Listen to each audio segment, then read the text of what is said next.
बच्चों आज हम पढ़ेंगे ह्यूमन डाइजेस्टिव सिस्टम। तो टॉपिक डाल लीजिए, कॉपी पेन खोल लीजिए और लिख लीजिए human digestive system. Digestive system, सबसे पहले मैं बता दूं सिस्टम किसे कहते हैं। जब कई सारे अंग मिलकर किसी काम को करते हैं तो उसे हम सिस्टम कहते हैं। देखिए डाइजेस्टिव सिस्टम किसे कहते हैं, वैसे अंग जो सामूहिक रूप से भोजन को पचाने में सहायता करते हैं उसे हम डाइजेस्टिव सिस्टम कहते हैं। अब देखिए डाइजेस्टिव सिस्टम के 4 मेन काम बता रहा हूं मैं आपको। देखिए पहला, जटिल पदार्थ को सरल पदार्थ में बदल देता है। जटिल पदार्थ को किस में बदल देगा? सरल पदार्थ में, ठीक है। दूसरा, जल विटामिन खनिज छोटे होते हैं। जल विटामिन और खनिज छोटे होते हैं, अतः इनका पाचन नहीं होता है। छोटे होते हैं अतः इनका पाचन नहीं होता है, इनका अवशोषण होता है।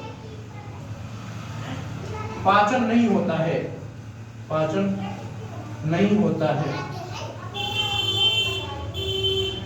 इनका अवशोषण होता है। अवशोषण होता है। तीसरा काम क्या है? पाचन एक प्रकार का फिजियोकेमिकल रिएक्शन है। देखिए कोई जल विटामिन खनिज का पाचन नहीं होता है। क्यों नहीं होता है? क्योंकि अत्यधिक छोटे होते हैं, इनको डायरेक्ट एब्जॉर्ब कर लिया जाता है। पाचन केवल 3 चीजों का होता है, कार्बोहाइड्रेट का पाचन होता है, फैट्स का पाचन होता है और प्रोटीन का पाचन होता है। कोई पूछे जल का पाचन होता है? नहीं। विटामिन का पाचन होता है? नहीं। खनिज का पाचन होता है? नहीं। पाचन केवल और केवल 3 चीजों का होगा, कार्बोहाइड्रेट, फैट्स और प्रोटीन का। देखिए क्यों नहीं होता? क्योंकि अत्यधिक छोटे होते हैं, इनको डायरेक्ट एब्जॉर्ब कर लिया जाता है। अब देखिए पाचन एक प्रकार का फिजियोकेमिकल रिएक्शन है। पाचन एक फिजियोकेमिकल रिएक्शन है। पाचन एक फिजियोकेमिकल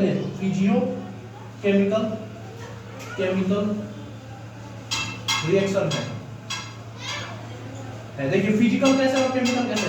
जब हम रोटी को कूचते हैं ऐसे दांत से कूचते हैं, ये हो गया फिजिकल। क्या हो गया? फिजिकल। और हमारे मुंह में एंजाइम लार्वा वगैरह बन रहे हैं, वो क्या हो गया? केमिकल। तो पाचन एक फिजियोकेमिकल है, यानी फिजिकल भी, जैसे रोटी को कूच के खाते हैं ये फिजिकल, और केमिकल भी, मुंह में लार नहीं बन रहे, वो क्या हो गया? केमिकल। देखिए पाचन का मुख्य कार्य क्या है? पाचन का मुख्य कार्य भोजन से ऊर्जा का निर्माण करना। भोजन से ऊर्जा का निर्माण करना।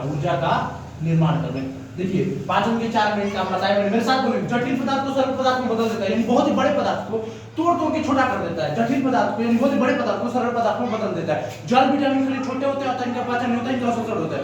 जल विटामिन खनिज छोटे होते हैं, अतः इनका पाचन नहीं होता, इनका अवशोषण होता है। पाचन केवल 3 चीजों का होता है, कार्बोहाइड्रेट का, फैट्स का और प्रोटीन का। कार्बोहाइड्रेट, फैट्स और प्रोटीन का ही पाचन होता है। जल विटामिन खनिज छोटे होते हैं, अतः इनका पाचन नहीं होता, इनका अवशोषण होता है, ठीक है। पाचन एक प्रकार का फिजियोकेमिकल रिएक्शन यानी फिजिकल भी, भौतिक और रासायनिक दोनों है, ठीक है। पाचन का मुख्य कार्य, मेन फंक्शन क्या है पाचन का? हम पाचन भोजन को पचाते क्यों है? भोजन पाचन करता क्यों है हमारा शरीर? तो भोजन से ऊर्जा का निर्माण करना। भोजन से ऊर्जा का निर्माण करता है और हमारी कोशिकाओं को दे देता है। अगर नहीं खाए होंगे तो कमजोर पड़ जाएंगे। क्यों? क्योंकि हमारे शरीर को ऊर्जा ही नहीं मिलेगी। तो पाचन का क्या काम होगा? भोजन से ऊर्जा का निर्माण करना। उम्मीद है ये चारों आपको समझ में आ गए होंगे। देखिए पाचन तंत्र को हम 2 भागों में बांटते हैं। कितने भागों में? 2 भागों में। पहला है एलिमेंट्री कैनल। पहला क्या है? एलिमेंट्री कैनल यानी आहार नाल। एलिमेंट्री कैनल यानी आहार नाल। दूसरा है डाइजेस्टिव ग्लैंड। देखिए एलिमेंट्री कैनल यानी आहार नाल। बच्चों को लगता है कि एलिमेंट्री कैनल केवल मुख्य गुहा तक है, ना। एलिमेंट्री कैनल मुख्य गुहा से लेकर गुर्दा तक है। देखिए एलिमेंट्री कैनल की लंबाई होती है 32 फीट। कितनी होती है? 32 फीट। इसको आहार नाल भी कहते हैं। इसको आहार नाल हिंदी में कहते हैं, और इसको पाचक ग्रंथि। क्या कहते हैं? पाचक ग्रंथि, ठीक है। देखिए एलिमेंट्री कैनल मुख्य गुहा से शुरू होता है। मुख्य गुहा इसको इंग्लिश में कहते हैं माउथ ओरल बकल कैविटी। क्या कहते हैं? माउथ ओरल बकल कैविटी, ठीक है।